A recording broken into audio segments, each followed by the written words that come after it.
that's what I was thinking.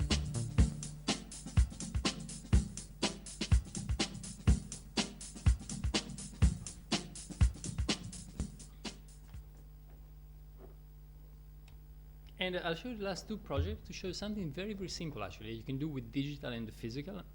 One was this project we did actually in Italy. One of the first projects we did was exhibited at the Biennale in 2004, probably one of the first project we did. And we started with this new technology. It's a projector by IBM that allows you to project at 360 degrees around you. It's a little bit, you know, when you're at a club and you got those lights with a rotating mirror. So it's the same idea, same principle, but there's a digital projector. And so what it does from one position can allow you to project everywhere. This is the IBM page. At the time, 2004 was still under development, but we go through MIT, we got our hands on one of them. And so the idea, how can we create a space where every surface can become actually a projecting surface? And you know, and you're moving from one room to the other, you got a little sensing technology, so you say the news, TF1 is following you from one room to the other one, where you're going. And so in that case, the architecture became really not shaped by itself, not a geometry because we liked it, but the whole design was in order to maximize the co-visibility of surface. So it became more like a mathematical process in order to have more visibility from one single point on every surface, so that every surface from that projector could become animated. And this is, you know, the surface, it can be unused, so it's then a standard place where you can actually stay and leave and do things, or with a projector, every single piece of the thing, very, very cheap, built just with plaster and industrial wood. What you see there, it's made with pieces of scrap wood, so it's very, very cheap, can become activated and animated, can become alive through this projector. And finally, this is the last final project we did. No, I will show you. Again, going really to the more technical and architectural thing. And I'm showing it also because it's a project we did with Patrick Blanc, the inventor of the vertical garden, who's from Paris. We did with Jean Nouvel, the Musée du Quai Branly. And also, I'm very happy to see here in the room Maya, who worked for a little bit in the office on this project. This was, again, for one of the main fashion companies, houses in Milan called Trussardi. And they have a very big, beautiful building in the center between Piazza della Scala, where the Scala Theater is here, and then a little plaza here called Piazzetta Filodrammatici. And at the moment, this building that was designed by a famous architect of the 80s called Gregotti is divided into these parts.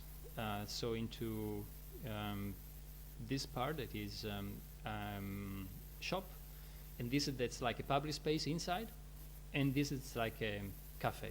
Now they got permission to extend this onto the outside, to extend the palace onto the outside. And our idea was, how can we actually connect the two plazas, the Piazza della Scala here and Piazza Filodrammatici here, connect them with a new kind of catwalk between the two, so it becomes just one single line connecting them with a lot of digital information superimposed. You know, the idea of the digital superimposed on the physical, in this case through projections, you know, it becomes like a layering effect between one plaza and the other plaza. So this will be the main element, the catwalk, and it will end up in this new space that will be the extension of this palace. And the new space is, actually our idea was, how do we do it, how do we do this glass box with a cloud made of green that's also interactive. So imagine like plants that change, and you shape them digitally so that you change the amount of light that comes to the thing, to this cloud, and comes down there. So it's just a glass box with this interactive cloud made of plants. And so that was our concept. We started working with algae.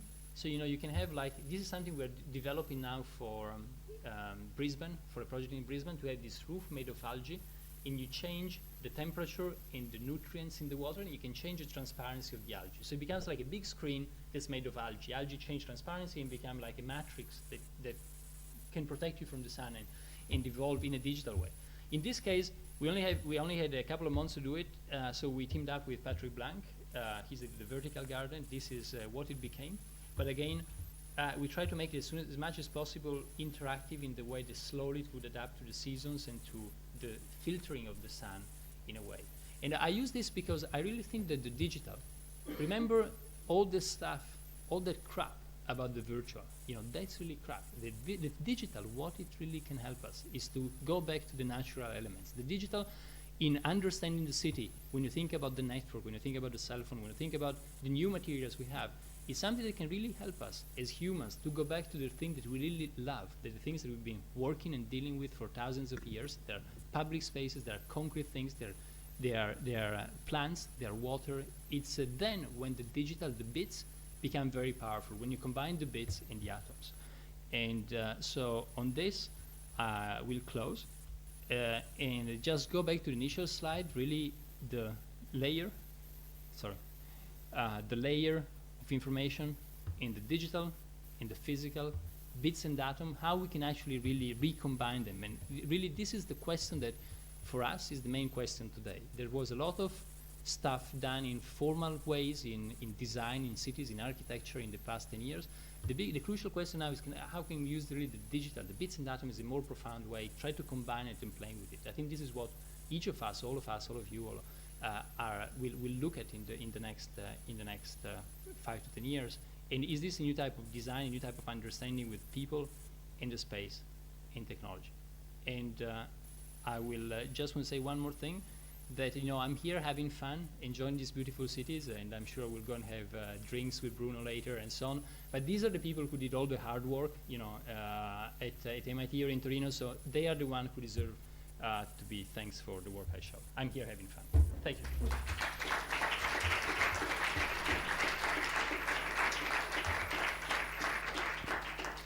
Thank you very much. I think Mike's thing is to do fireworks, and it's very nice to hear the end of the week and to begin the new things about science on with this lecture. I can actually bear witness that the people that work with him are packed in a very, very small room.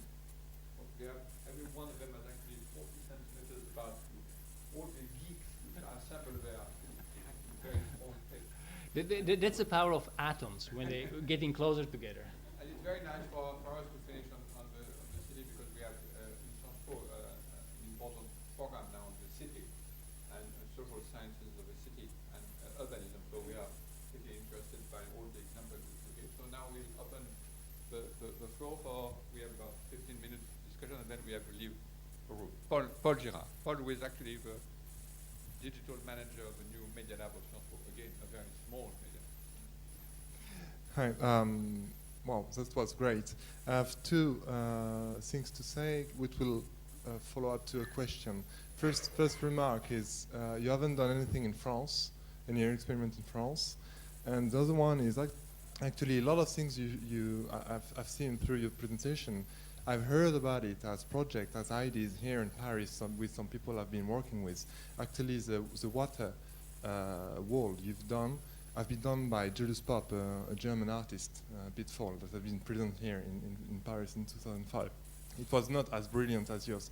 But my question, which follows those two remarks, is actually, have you any idea why you can do so much experiments with your team, which is quite impressive, whereas here in France, we have same ideas, but we just can't follow up in doing them. Do you have any idea you who have been living here in Les Ponts quite years ago?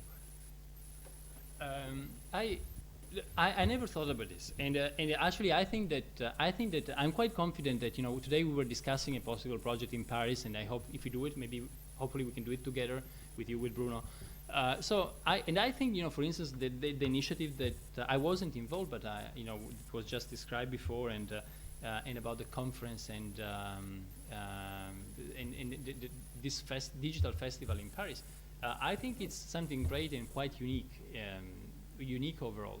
So I wouldn't say, I think that France is quite reactive and responsive from this point of view. But I didn't really think too much about this. What do you think are the problems? What do you think are the problems that?